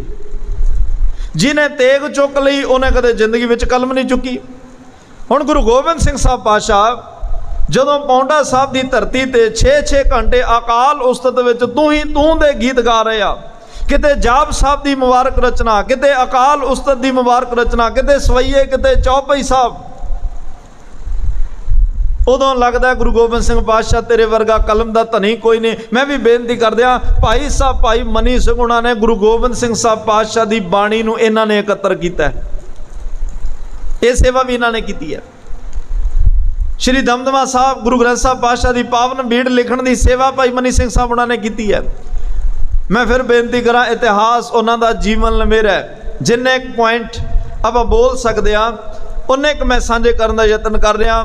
ਧੰਨ ਗੁਰੂ ਗੋਬਿੰਦ ਸਿੰਘ ਸਾਹਿਬ ਪਾਤਸ਼ਾਹ ਜਦੋਂ 14 ਜੰਗਾਂ ਲੜਦੇ ਆ, 14 ਜੰਗਾਂ ਵਿੱਚ ਤੇਗ ਚਲਾਉਂਦੇ ਆ, ਉਦੋਂ ਲੱਗਦਾ ਇਹਨਾਂ ਵਰਗਾ ਤੇਗ ਦਾ ਧਨੀ ਕੋਈ ਨਹੀਂ, ਕਲਮ ਦਾ ਧਨੀ ਵੀ ਉਹਦੇ ਵਰਗਾ ਕੋਈ ਨਹੀਂ, ਤੇਗ ਦਾ ਧਨੀ ਵੀ ਉਹਦੇ ਵਰਗਾ ਕੋਈ ਨਹੀਂ। ਉਹਨੇ ਆਪਣੇ ਸਿੱਖਾਂ ਨੂੰ ਵੀ ਹਰ ਗੱਲ ਵਿੱਚ ਨਿਪੁੰਨ ਕੀਤਾ, ਕਲਮ ਦੇ ਧਨੀ ਵੀ ਬਣਾਇਆ ਤੇ ਤੇਗ ਦੇ ਧਨੀ ਵੀ ਬਣਾਇਆ। ਬਾਬਾ ਦੀਪ ਸਿੰਘ ਵਰਗੇ 11 ਸਾਲ ਕਲਮ ਚਲਾ ਰਹੇ ਆ, ਬਾਣੀ ਲਿਖ ਰਹੇ ਆ, ਕਲਮ ਦਾ ਧਨੀ ਕੋਈ ਨਹੀਂ। ਤੇ ਜਦੋਂ ਲੋੜ ਪਈ 75 ਸਾਲ ਦੀ ਉਮਰ 'ਚ ਖੰਡਾ ਚੁੱਕ ਲੈਂਦੇ ਆ, ਫਿਰ ਉਹਨਾਂ ਵਰਗਾ ਤੇਗ ਦਾ ਧਨੀ ਵੀ ਕੋਈ ਨਹੀਂ। ਇਹ ਸਤਿਗੁਰੂ ਪਾਤਸ਼ਾਹ ਦੀਆਂ ਮਹਾਨ ਬਖਸ਼ਿਸ਼ਾਂ ਇਸ ਘਰ ਵਿੱਚ ਭਾਈ ਮਨੀ ਸਿੰਘ ਸਾਹਿਬ ਉਹਨਾਂ ਦਾ ਇਹ ਜਿਹੜਾ ਜੀਵਨ ਤੇ ਇਦਾਂ ਦੀ ਸੇਵਾ ਕਰਦਿਆਂ ਭਾਈ ਦਿਆਲਦਾਸ ਜੀ ਦੀ ਸ਼ਹਾਦਤ ਤੋਂ ਬਾਅਦ ਫਿਰ ਉਹਨਾਂ ਨੂੰ ਇੱਕ ਦਰਬਾਰੀ ਰਤਨ, ਦਰਬਾਰੀ ਦੀਵਾਨ ਦਾ ਖਿਤਾਬ ਵੀ ਮਿਲਿਆ। ਵਕਤ ਆਪਣੀ ਤੋਰ ਤੁਰਿਆ, ਅਨੰਦਪੁਰ ਸਾਹਿਬ ਨੂੰ ਘੇਰੇ ਪਏ, ਅਨੰਦਪੁਰ ਸਾਹਿਬ ਛੱਡਿਆ ਗਿਆ। ਗੁਰੂ ਸਾਹਿਬ ਦੇ ਹੁਕਮ ਮੁਤਾਬਕ ਭਾਈ ਮਨੀ ਸਿੰਘ ਜੀ ਗੁਰੂ ਕੇ ਮਹਿਲਾਂ ਨੂੰ ਲੈ ਕੇ ਦਿੱਲੀ ਵੱਲ ਨੂੰ ਚਲੇ ਜਾਂਦੇ ਆ। ਫਿਰ ਵਕਤ ਆਉਂਦਾ ਹੈ, ਬਾਬਾ ਬੰਦਾ ਸਿੰਘ ਬਹਾਦਰ ਖਾਲਸਾ ਰਾਜ ਸਥਾਪਿਤ ਕਰਦੇ ਆ, ਉਹਨਾਂ ਦੀ ਥਾਂ ਤੇ ਜਾ ਕੇ ਨਾਲ ਮਦਦ ਕਰਦੇ ਆ, ਜੰਗਾਂ ਯੁੱਧਾਂ ਵਿੱਚ ਹਿੱਸਾ ਲੈਂਦੇ ਆ। ਉਸ ਤੋਂ ਬਾਅਦ ਅੰਮ੍ਰਿਤਸਰ ਸਾਹਿਬ ਦੀ ਧਰਤੀ ਤੇ ਹੈੱਡ ਗ੍ਰੰਥੀ ਨਿਯੁਕਤ ਹੋ ਜਾਂਦੇ ਆ। ਉੱਥੇ ਬੰਦਈ ਖਾਲਸਾ ਤੇ ਤਤ ਖਾਲਸਾ ਦਾ ਆਪਸ ਵਿੱਚ ਤਕਰਾਰ ਹੁੰਦਾ ਹੈ। ਭਾਈ ਮਨੀ ਸਿੰਘ ਸਾਹਿਬ ਜੀ ਉਹ ਜਾ ਕੇ ਝਗੜਾ ਨਿਬੇੜਦੇ ਆ। ਬੰਦਈ ਖਾਲਸਾ ਵਾਲੇ ਫਤਿਹ ਦਰਸ਼ਨ ਕਹਿੰਦੇ ਆ, ਤਤ ਖਾਲਸਾ ਵਾਲੇ ਵਾਹਿਗੁਰੂ ਜੀ ਕਾ ਖਾਲਸਾ ਵਾਹਿਗੁਰੂ ਜੀ ਕੀ ਫਤਿਹ ਕਹਿੰਦੇ ਆ। ਆਪਸੀ ਤਕਰਾਰ ਹੋਇਆ, ਇੱਕ ਪਰਚੀਆਂ ਪਾ ਕੇ ਸਰੋਵਰ ਦੇ ਵਿੱਚ ਵੀ ਜਿਹਦੀ ਪਰਚੀ ਉੱਪਰ ਆ ਜਾਏਗੀ ਉਹਨੂੰ ਜਿੱਤਿਆ ਮੰਨਿਆ ਜਾਏਗਾ, ਜਿਹਦੀ ਪਰਚੀ ਡੁੱਬ ਜਾਏਗੀ ਉਹਨੂੰ ਹਾਰਿਆ ਮੰਨਿਆ। ਬੰਦਈ ਖਾਲਸਾ ਹਾਰਿਆ, ਤਤ ਖਾਲਸਾ ਜਿੱਤਿਆ। ਕਈ ਵਿਦਵਾਨ ਕਹਿੰਦੇ ਕੁਸ਼ਤੀ ਵੀ ਕਰਾ ਕੇ ਦੇਖੀ, ਉਹਦੇ ਵਿੱਚ ਵੀ ਤਤ ਖਾਲਸਾ ਵਾਲੇ ਜਿੱਤੇ ਆ। ਜ਼ਕਰੀਆ ਖਾਨ ਲਾਹੌਰ ਦਾ ਗਵਰਨਰ ਬਣਦਾ ਹੈ। ਸਿੱਖਾਂ ਦੇ ਕਤਲੋ ਗਾਰਤ ਜਾਰੀ ਹੈ।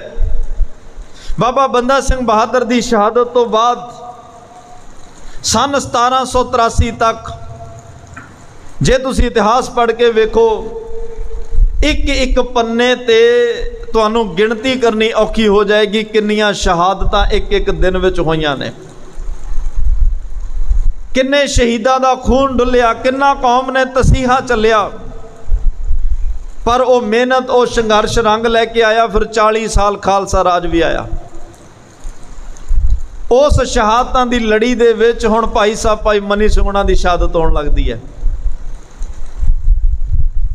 ਜ਼ਕਰੀਆ ਖਾਨ ਜਦੋਂ ਆਪਣੀ ਗਵਰਨਰੀ ਲੈਂਦਾ ਹੈ ਅਹਿਮਦ ਸ਼ਾਹ ਅਬਦਾਲੀ ਨਾਲ ਤੇ ਆਪਣੇ ਵੱਡੇ ਹੁਕਮਰਾਨਾਂ ਨਾਲ ਵਾਅਦਾ ਕਰਦਾ ਕਿ ਚਿੰਤਾ ਨਾ ਕਰੋ, ਸਿੱਖਾਂ ਨੂੰ ਖਤਮ ਕਰਨਾ ਕੋਈ ਔਖੀ ਗੱਲ ਨਹੀਂ ਹੈ, ਇਹੋ ਜੀ ਕਤਲੋ ਗਾਰਤ ਕਰਾਂਗਾ, ਸਿੱਖਾਂ ਦਾ ਖੁਰਾ ਖੋਜ ਮਿਟਾ ਦਿਆਂਗਾ। ਜ਼ਕਰੀਆ ਖਾਨ ਨੇ ਸਿੱਖਾਂ ਦੇ ਘਰਾਂ ਵਿੱਚ ਵੀ ਛਾਪੇ ਮਾਰੇ, ਸਿੱਖਾਂ ਨੂੰ ਸ਼ਿਕਾਰ ਖੇਡ ਕੇ ਮਾਰਨਾ ਸ਼ੁਰੂ ਕੀਤਾ, ਘਰ ਘਾਟ ਜ਼ਮੀਨ ਜਾਇਦਾਦ ਸਭ ਕੁਝ ਉਜਾੜ ਦਿੱਤਾ। ਵਕਤ 1733 ਦਾ ਆਇਆ ਹੈ। ਸਿੰਘ ਸਾਹਿਬ ਭਾਈ ਮਨੀ ਸਿੰਘ ਸਾਹਿਬ ਹੁਣੀ ਚਾਹੁੰਦੇ ਆ ਕਿ ਇੱਕ ਵਾਰ ਕੌਮ ਨੂੰ ਇਕੱਠੇ ਕੀਤਾ ਜਾਵੇ, ਗੁਰਮਤੇ ਕੀਤੇ ਜਾਣ, ਕੋਈ ਮਤੇ ਪੇਸ਼ ਕੀਤੇ ਜਾਣ, ਕੋਈ ਆਪਸ ਵਿੱਚ ਵਿਚਾਰ ਵਟਾਂਦਰਾ ਹੋਵੇ, ਗੁਰਾਂ ਸਥਾਨਾਂ ਦੀ ਸੇਵਾ ਸੰਭਾਲ ਕਿਵੇਂ ਕਰਨੀ ਹੈ, ਅੱਜ ਦੇ ਇਸ ਨਾਜ਼ੁਕ ਹਾਲਾਤਾਂ ਵਿੱਚੋਂ ਕਿਵੇਂ ਨਿਕਲਣਾ। ਇਹਨਾਂ ਸਾਰੀਆਂ ਗੱਲਾਂ ਨੂੰ ਧਿਆਨ ਵਿੱਚ ਰੱਖਦੇ ਹੋਏ ਜਿਹੜੇ ਭਾਈ ਸੁਵੇਗ ਸਿੰਘ ਹੋਣੀਆਂ ਜਿਨ੍ਹਾਂ ਨੂੰ ਚਰਖੜੀ ਤੇ ਚੜਾਇਆ, ਇਹ ਮਿਲ ਵਰਤਣੀਆਂ ਸਿੱਖ ਸਨ, ਇਹਨਾਂ ਦਾ ਸਰਕਾਰ ਵੱਲ ਵੀ ਹੱਥ ਹੈ, ਸਿੱਖਾਂ ਨਾਲ ਵੀ ਇਹਨਾਂ ਦਾ ਤਾਲਮੇਲ ਹੈ। ਉਹਨਾਂ ਦੇ ਰਾਹੀਂ ਜ਼ਕਰੀਆ ਖਾਨ ਨਾਲ ਗੱਲ ਕੀਤੀ ਕਿ ਸਾਨੂੰ ਬਹੁਤ ਵੱਡਾ ਇੱਕ ਦੀਵਾਲੀ ਤੇ ਇਕੱਠ ਕਰ ਲੈਣ ਦਿਓ, ਉਹਦੀ ਆਗਿਆ ਦਿੱਤੀ ਜਾਏ। ਜ਼ਕਰੀਆ ਖਾਨ ਕਹਿੰਦਾ ਵੀ 10,000 ਰੁਪਈਆ ਸਰਕਾਰੀ ਖਜ਼ਾਨੇ ਵਿੱਚ ਤੁਹਾਨੂੰ ਜਮ੍ਹਾਂ ਕਰਾਉਣਾ ਪਏਗਾ ਤੇ ਤੁਸੀਂ ਇਕੱਠ ਕਰ ਲਓ 5-7 ਦਿਨ, ਕੋਈ ਸਾਨੂੰ ਇਤਰਾਜ਼ ਨਹੀਂ ਹੈ। 20 ਅਕਤੂਬਰ ਤੋਂ 26 ਅਕਤੂਬਰ ਤੱਕ ਅੱਗੇ ਸਰਬੱਤ ਖਾਲਸੇ ਜਿਹੜੇ ਜਾਂ ਵਿਸਾਖੀ ਨੂੰ ਹੁੰਦੇ ਜਾਂ ਦੀਵਾਲੀ ਨੂੰ ਹੁੰਦੇ, ਇਹ 2 ਦਿਨਾਂ ਦੇ ਉੱਪਰ ਸਰਬੱਤ ਖਾਲਸੇ ਕੌਮ ਕਰਦੀ। ਤੇ ਭਾਈ ਮਨੀ ਸਿੰਘ ਸਾਹਿਬ ਉਹਨਾਂ ਨੂੰ ਇਜਾਜ਼ਤ ਮਿਲੀ 1733। ਲਖਪਤ ਰਾਏ ਜਸਪਤ ਰਾਏ ਦੋਵਾਂ ਜਣਿਆਂ ਦੇ ਮਨ 'ਚ ਮੈਲ ਖੋਟ ਹਰ ਵੇਲੇ ਰਹਿੰਦੀ ਹੈ ਤੇ ਉਜਾਗਰ ਹੋ ਗਈ। ਇਹਨਾਂ ਨੇ ਜ਼ਕਰੀਆ ਖਾਨ ਨੂੰ ਕਿਹਾ, ਜ਼ਕਰੀਆ ਖਾਨ ਇਸ ਤੋਂ ਚੰਗਾ ਮੌਕਾ ਨਹੀਂ ਮਿਲਣਾ, ਕੌਮ ਨੇ ਇਕੱਠੀ ਹੋਣਾ, ਇੱਕੇ ਦਿਨ ਵਿੱਚ ਸਾਰੇ ਸਿੱਖਾਂ ਨੂੰ ਤੂੰ ਮੌਤ ਦੇ ਘਾਟ ਉਤਾਰ ਦੇ, ਸਾਡੀ ਇੱਕ ਵੱਡੀ ਜਿੱਤ, ਵੱਡੀ ਕਾਮਯਾਬੀ ਹੋਏਗੀ। ਅਸੀਂ ਹੁਣ ਜੰਗਲਾਂ ਵਿੱਚ ਲੱਭ ਲੱਭ ਕੇ ਮਾਰ ਲਿਆ ਤੇ ਇੱਥੇ ਇਕੱਠੇ ਹੋਏ ਮਿਲ ਜਾਣਗੇ, ਇੱਕੋ ਦਿਨ ਮਾਰਨੇ ਸੌਖੇ ਹੋ ਜਾਣਗੇ। ਇਸ ਗੱਲ ਦਾ ਭਾਈ ਮਨੀ ਸਿੰਘ ਸਾਹਿਬ ਉਹਨਾਂ ਨੂੰ ਪਤਾ ਲੱਗਿਆ। ਉਹਨਾਂ ਨੇ ਇਹ ਜਿਹੜਾ ਇਕੱਠ ਸੀ ਇਹ ਮੁਲਤਵੀ ਕਰ ਦਿੱਤਾ, ਇਹ ਰੱਦ ਕਰ ਦਿੱਤਾ ਕਿ ਇਹ ਇਕੱਠ ਨਹੀਂ ਹੋਏਗਾ। ਹੁਣ ਜੇ ਇਕੱਠ ਨਹੀਂ ਹੋਣਾ ਤੇ ਫਿਰ 10,000 ਦੇਣ ਦਾ ਵੀ ਕੋਈ ਸਵਾਲ ਨਹੀਂ ਪੈਦਾ ਹੁੰਦਾ। ਜਦੋਂ ਇਕੱਠ ਕੈਂਸਲ ਕੀਤਾ ਗਿਆ ਤੇ ਜ਼ਕਰੀਆ ਖਾਨ ਨੇ ਕਿਹਾ ਵੀ ਨਹੀਂ, ਤੁਹਾਨੂੰ ਜਿਹੜਾ ਇਹ ਸਰਕਾਰੀ ਖਜ਼ਾਨੇ ਵਿੱਚ ਪੈਸੇ ਤਾਂ ਜਮ੍ਹਾਂ ਕਰਾਉਣੇ ਹੀ ਪੈਣਗੇ। ਉਹਨਾਂ ਨੇ ਕਿਹਾ ਜਦੋਂ ਸਾਡਾ ਇਕੱਠ ਨਹੀਂ ਹੋਇਆ, ਸਮਾਗਮ ਨਹੀਂ ਹੋਇਆ, ਫਿਰ ਚੜਾਵਾ ਨਹੀਂ ਚੜਿਆ ਤੇ ਤੁਹਾਨੂੰ ਕਿੱਥੋਂ ਦਈਏ। ਪਰ ਨਹੀਂ, ਇੱਕ ਨਾ ਸੁਣੀ। ਇਸੇ ਗੱਲ ਦੇ ਇਵਜ਼ ਵਿੱਚ ਭਾਈ ਸਾਹਿਬ ਭਾਈ ਮਨੀ ਸਿੰਘ ਸਾਹਿਬ ਉਹਨਾਂ ਨੂੰ ਗ੍ਰਿਫਤਾਰ ਕਰਕੇ ਲਾਹੌਰ ਲੈ ਕੇ ਜਾਇਆ ਗਿਆ। ਨਖਾਸ ਚੌਂਕ ਦੇ ਵਿੱਚ ਲੈ ਕੇ ਆਏ। ਉਸ ਨਖਾਸ ਚੌਂਕ ਦੇ ਵਿੱਚ ਜ਼ਕਰੀਆ ਖਾਨ ਵੀ ਹੈ, ਸ਼ਾਹੀ ਕਾਜ਼ੀ ਬੈਠੇ ਨੇ, ਜਲਾਦ ਬੈਠੇ ਨੇ, ਕਹਿੰਦੇ ਨੇ ਉੱਥੇ ਸਾਰੇ ਇਹ ਕਾਤਲ, ਇਹ ਦੁਸ਼ਟ ਚੌਂਕੜੀ ਬੈਠੀ ਹੈ ਤੇ ਉੱਥੇ ਵੱਡੇ ਵੱਡੇ ਉਹ ਜਲਾਦ ਜਿਨ੍ਹਾਂ ਦੀ ਨਜ਼ਰ ਸਾਨੀ ਦਰਬਾਰੀ ਤੇ ਜਿਨ੍ਹਾਂ ਦੀ ਨਜ਼ਰੇ ਅਨਾਇਤ ਦੇ ਵਿੱਚ ਭਾਈ ਮਨੀ ਸਿੰਘ ਸਾਹਿਬ ਉਹਨਾਂ ਨੂੰ ਕਤਲ ਕੀਤਾ ਜਾਣਾ ਹੈ, ਉਹ ਸਾਰੀ ਦੁਸ਼ਟ ਚੌਂਕੜੀ ਬੈਠ ਗਈ ਹੈ। ਸਨ 1734 ਆਇਆ ਹੈ। 90 ਸਾਲ ਦੇ ਕਰੀਬ ਭਾਈ ਮਨੀ ਸਿੰਘ ਸਾਹਿਬ ਉਹਨਾਂ ਦੀ ਉਮਰ ਹੋ ਚੁੱਕੀ ਹੈ ਤੇ ਨਾਲ ਇਹਨਾਂ ਦੇ ਜਿਹੜੇ ਨੇ ਕੁਝ ਸਿੱਖ ਭਾਈ ਗੁਲਜ਼ਾਰ ਸਿੰਘ ਵਰਗੇ ਉਹ ਵੀ ਗਏ ਨੇ, ਭਾਈ ਭੂਪਤ ਸਿੰਘ ਵਰਗੇ ਗਏ ਨੇ, ਕੁਝ ਹੋਰ ਸੰਗਤਾਂ ਗਈਆਂ ਨੇ। ਸ਼ਰਤ ਸੀ ਕਿ 10,000 ਰੁਪਈਆ ਜਮ੍ਹਾਂ ਕਰਾਓ। ਕਹਿੰਦੇ ਇਕੱਠ ਨਹੀਂ ਹੋਇਆ, ਕਿਵੇਂ ਕਰਾਈਏ। ਫਿਰ ਉਹਨਾਂ ਨੇ ਕਿਹਾ ਤੁਸੀਂ ਮੁਸਲਮਾਨ ਬਣਨ ਵਾਸਤੇ ਤਿਆਰ ਹੋ ਜਾਓ। ਭਾਈ ਮਨੀ ਸਿੰਘ ਸਾਹਿਬ ਕਹਿੰਦੇ ਨਹੀਂ, ਸਾਡੀ ਤਾਂ ਅਰਦਾਸ ਇਹ ਆ ਕਿ ਸਿੱਖੀ ਕੇਸਾਂ ਸਵਾਸਾਂ ਨਾਲ ਨਿਵੇ। ਫਿਰ ਤੀਸਰੀ ਗੱਲ ਸੀ ਤੁਸੀਂ ਮਰਨ ਵਾਸਤੇ ਤਿਆਰ ਹੋ ਜਾਓ। ਅੱਜ ਇੱਕ 90 ਸਾਲ ਦੇ ਬਜ਼ੁਰਗ, ਅੱਜ ਸਿੱਖੀ ਦੇ ਅੰਦਰ, ਅੱਜ ਦੁਨੀਆ ਦੇ ਅੰਦਰ, ਇਤਿਹਾਸ ਦੇ ਅੰਦਰ ਇੱਕ ਐਸਾ ਨਵਾਂ ਇਤਿਹਾਸਕ ਪੰਨਾ ਲਿਖਿਆ ਜਾਣ ਲੱਗਿਆ ਹੈ ਜਿਹਦੀ ਮਿਸਾਲ ਦੁਨੀਆ ਤੇ ਕਿਤੇ ਨਹੀਂ ਮਿਲੇਗੀ, ਦੁਨੀਆ ਦੇ ਕਿਸੇ ਇਤਿਹਾਸ ਵਿੱਚ ਨਹੀਂ ਮਿਲੇਗੀ। ਕਿਸੇ ਮਨੁੱਖੀ ਜਾਮੇ ਸਰੀਰ ਨੂੰ ਬੰਦ ਕੱਟ ਕੇ ਉਹਨੂੰ ਖਤਮ ਕੀਤਾ ਜਾਵੇ।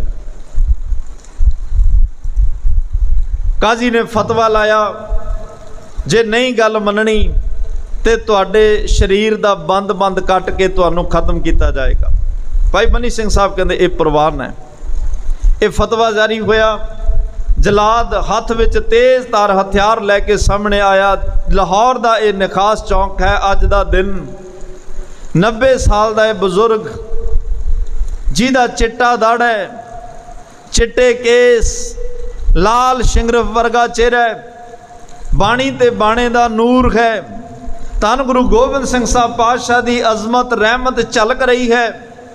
ते जलाद टकुआ लैके सामने आया ते जलाद ने एको गल कही, कहन लगे बाबा ये जीवन वार वार नहीं मिलता, क्यों अण आई मौत मरदा है, साडे धर्म विच आ जा, तेनू तेरी जान बख्श देंगे, तेरी जान बख्शी जाएगी, तू क्यों अण आई मौत मरदा।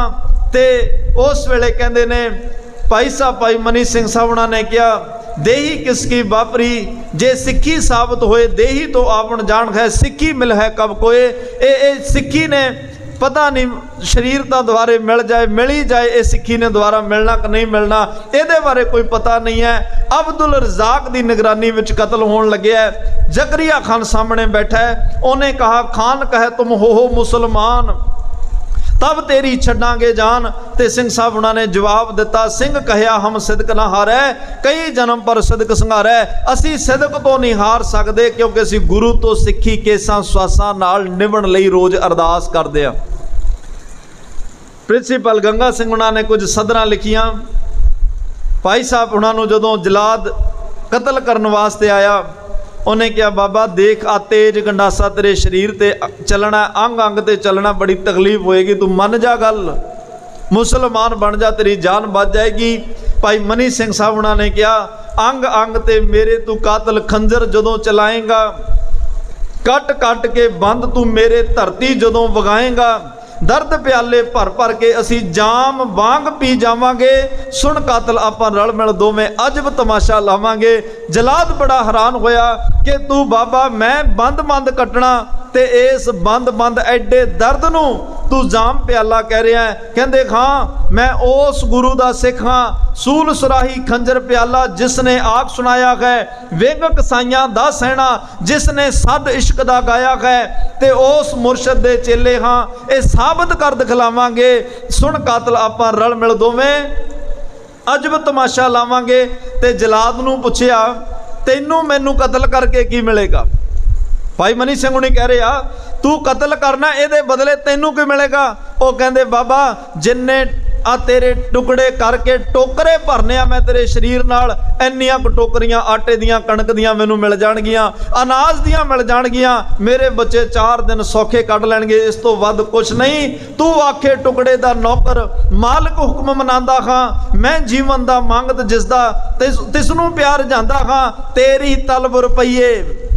भाई मनी सिंह साहब कहते जलाद तेरी ता तलब, तेरी एक सोच रुपइया तक है, तेरी तलब रुपये आपां जीवन पदवी पावांगे, सुन कातल आपां रल मिल दोवें अजब तमाशा लावांगे, आपां रल मिल के वो तमाशा करांगे। तू अपने मालक नूं खुश करी, मैं बंद बंद कटा के अपने मालक नूं खुश करांगा।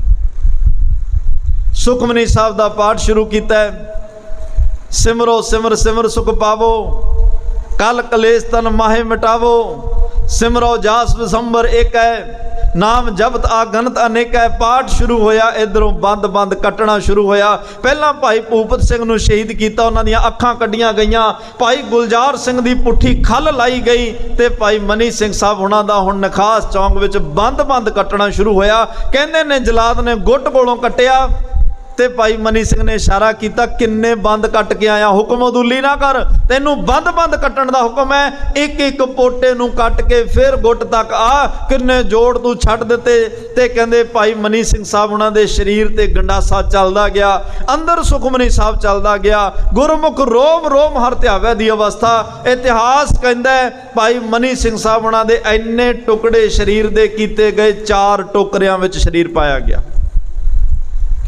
चारां विचों बाणी दी आवाज़ आ रही है, लेकिन ये सिक्खी सिदक दा ओ मुजस्मा, ओ कोहे नूर दा ए सिक्खी दा रतन, ओ अमर शहीद सिंह साहब भाई मनी सिंह साहब, जिन्हां ने बाणी लिखण दी सेवा, जिन्हां दी सेवा दियां लिस्ट जिहड़ियां कहानियां बड़ियां लमेरियां ने, इन्ना कुछ कौम दी सेवा करते हुए, गुरु साहिबाना दी सेवा करते हुए, अज सिक्खी सिद्धांत नूं बचाउण दे लई अपना आप कौम दे उपर दी वार के धन गुरु गोबिंद सिंह साहब पातशाह दे चरनां विच चले गए, ते सिख कौम दे और इतिहास विच कोई नवां बरका इतिहास दा लिख गए, जिहदा बदल कोई नहीं है, जिहदा सानी कोई नहीं है।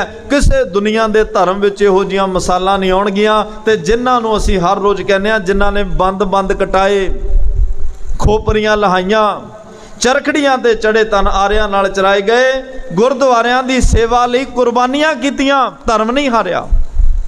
ਤਿਨਾਂ ਦੀ ਕਮਾਈ ਦਾ ਧਿਆਨ ਧਰ ਕੇ ਬੋਲੋ ਜੀ ਵਾਹਿਗੁਰੂ। ਉਹਨਾਂ ਦੀ ਕਮਾਈ ਦਾ ਅਸੀਂ ਧਿਆਨ ਧਰ ਕੇ ਵਾਹਿਗੁਰੂ ਨੂੰ ਯਾਦ ਕਰਦੇ ਹਾਂ, ਜਿਹੜੇ ਬੰਦ ਤਾਂ ਕਟਾ ਗਏ ਪਰ ਸਿੱਖੀ ਤੋਂ ਮੁਨਕਰ ਨਹੀਂ ਹੋਏ। ਅੱਜ ਲੋੜ ਹੈ ਸਿੱਖੋ ਉਹਨਾਂ ਮਹਾਨ ਸ਼ਹੀਦਾਂ ਦੇ ਜੀਵਨ ਤੋਂ ਸੇਧ ਲੈਣ ਦੀ। ਇਕੱਲੇ ਇਹ ਨਹੀਂ ਕਿ ਅਸੀਂ ਸ਼ਹੀਦੀ ਦਿਹਾੜੇ ਮਨਾ ਲਏ ਤੇ ਗੱਲ ਖਤਮ ਹੋ ਗਈ। ਉਹਨਾਂ ਦੇ ਜੀਵਨ ਤੋਂ ਜੀਵਨ ਜਾਂਚ ਸਿੱਖੀਏ, ਜਿਨ੍ਹਾਂ ਨੇ ਸਿੱਖੀ ਨੂੰ ਇੰਨਾ ਪਿਆਰ ਕੀਤਾ, ਜਿਨ੍ਹਾਂ ਕੋਲੇ ਆਪਸ਼ਨ ਹੈ ਵੀ ਜੇ ਸਿੱਖੀ ਛੱਡੋ ਤਾਂ ਤੁਹਾਨੂੰ ਜੀਵਨ ਮਿਲੇਗਾ, ਪੈਸਾ, ਦੌਲਤ, ਸ਼ੌਹਰਤ, ਰੁਤਬੇ, ਇੰਨਾ ਕੁਛ ਮਿਲੇਗਾ। ਇਹ ਨਹੀਂ ਕਿ ਸਿੱਖੀ ਛੱਡ ਮਿਲਣਾ ਵੀ ਕੁਛ ਨਹੀਂ ਹੈ, ਇੰਨਾ ਕੁਛ ਲਾਲਚ ਵੀ ਹੈ, ਪਰ ਸਾਰੀਆਂ ਚੀਜ਼ਾਂ ਨੂੰ ਠੁਕਰਾ ਕੇ ਉਹ ਕਹਿੰਦੇ ਨਹੀਂ, ਸਿਰ ਜਾਵੇ ਤਾਂ ਜਾਵੇ, ਸਾਡਾ ਸਿੱਖੀ ਸਦਕ ਨਾ ਜਾਵੇ। ਅੱਜ ਸਿੱਖ ਕੋਠੀਆਂ, ਕਾਰਾਂ, ਗੱਡੀਆਂ, ਮੋਟਰਾਂ, ਇੰਨੇ ਸੁੱਖ ਆਰਾਮ ਭੋਗਦਾ ਹੋਇਆ ਵੀ ਸਿੱਖੀ ਤੋਂ ਮੁਨਕਰ ਹੋ ਰਿਹਾ, ਸਿੱਖੀ ਨੂੰ ਤਲਾਂਜਲੀ ਦੇ ਰਿਹਾ, ਸਿੱਖੀ ਤੋਂ ਬਾਗੀ ਹੋ ਰਿਹਾ। ਜੇ ਐਵੇਂ ਕਰਾਂਗੇ ਤਾਂ ਗੁਰੂ ਗੋਬਿੰਦ ਸਿੰਘ ਸਾਹਿਬ ਪਾਤਸ਼ਾਹ ਨੇ ਪੁੱਛਣਾ ਜ਼ਰੂਰ ਹੈ, ਭਾਈ ਤੇਰੇ ਲਈ ਮੈਂ ਸਾਰਾ ਸਰਬੰਸ ਵਾਰ ਕੇ ਆਇਆ, ਤੂੰ ਮੇਰੇ ਲਈ ਕੀ ਕਰਕੇ ਆਇਆ? ਗੁਰੂ ਸਾਹਿਬ ਨੇ ਪੁੱਛਣਾ ਜ਼ਰੂਰ ਆ। ਫਿਰ ਸਾਡੇ ਕੋਲੇ ਜਵਾਬ ਕੋਈ ਨਹੀਂ ਹੋਏਗਾ। ਮਹਾਰਾਜ ਨੇ ਸਾਡੇ ਵੱਲ ਹੱਥ ਕਰਕੇ ਕਿਹਾ ਸੀ, ਇਨ ਪੁੱਤਰਨ ਕੇ ਸੀਸ ਪਰ ਵਾਰ ਦੀਏ ਸੁਤ ਚਾਰ। ਸਾਡੇ ਲਈ ਆਪਣੇ 4 ਪੁੱਤ ਵਾਰੇ ਆ, ਅਸੀਂ ਉਹ 4 ਵਰਗੇ ਬਣਨਾ, ਤਾਂ ਸਾਡੀ ਗਿਣਤੀ ਉਹਨਾਂ ਹਜ਼ਾਰਾਂ ਵਿੱਚ ਆਏਗੀ ਜਿੰਨਾ ਹਜ਼ਾਰਾਂ ਦਾ ਜ਼ਿਕਰ ਗੁਰੂ ਸਾਹਿਬ ਨੇ ਕੀਤਾ। ਸੋ ਭਾਈ ਸਾਹਿਬ ਭਾਈ ਮਨੀ ਸਿੰਘ ਸਾਹਿਬ ਉਹਨਾਂ ਦੀ ਸ਼ਹਾਦਤ ਨੂੰ ਕੋਟੀ ਕੋਟੀ ਪ੍ਰਣਾਮ। ਇੰਨੀਆਂ ਬੇਨਤੀਆਂ ਪ੍ਰਵਾਨ, ਤਮਾਮ ਭੁੱਲਾਂ ਚੁੱਕਾਂ ਦੀ ਖਿਮਾ ਦਿਓ ਸੱਜਣ, ਅਸੀਂ ਸੜੀਆਂ ਜੋ ਹੋਵੇ ਸਾਹਿਬ ਸਿਓ ਮੇਲ। ਆਓ ਸਾਰੀ ਸੰਗਤ ਆਨੰਦ ਸਾਹਿਬ ਦੀ ਬਾਣੀ ਵਿੱਚ ਹਾਜ਼ਰੀ ਲਵਾਇਓ, ਕੋਈ ਰਸਨਾ ਵਾਂਝੀ ਨਾ ਰਵੇ। ਫਿਰ ਅਰਦਾਸ ਬੇਨਤੀ ਵਿੱਚ ਜੁੜਾਂਗੇ ਜੀ।